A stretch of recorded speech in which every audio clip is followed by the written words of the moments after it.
Борба за живот преку донации.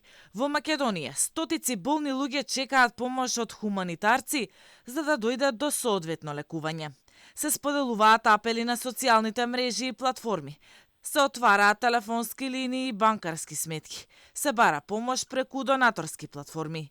Хуманоста на граѓаните и понатаму е единствениот спас за да добијат медицински третман во странските центри.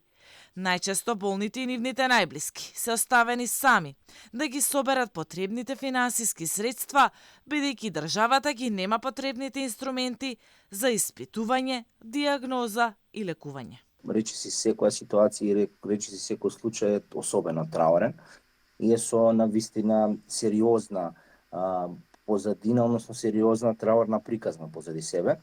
Генерално ние како организација, односно како и Краут МК, успеавме да ја пласираме оваа донаторска платформа и особено успешно би рекол, еве нескромно, да направиме сериозна разлика во процесот на донирањето. Во моментов се активни горе-доле 7-8 случаи кои што константно гравитираат на социјалните медиуми, а паралелно чекаат уште сигурно стотина. Најчесто се бара помош за мали дечиња, а главна причина тоа е што во државата нема начин да се третира болеста, вели доктор Бојан Трајковски од платформата за донации. Најголем процент од пациентите се тие кои што се жалат, односно кои што имаат потреба да се лекуваат надвор од Македонија, заради тоа што има правило фондот за здравство, она што може да се лекува во Македонија, се лекува тука и фондот генерално го покрива истото.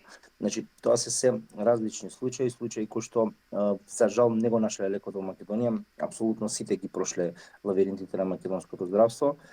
Пробани се секакви терапии и третмани тука во Македонија и едноставно луѓето кои што имаат потреба, нагласивме потребата е голема, чарето најчесто си го бараат надвор од Македонија. Институционалниот пат за лекување во странство е предолг и со многу сопки.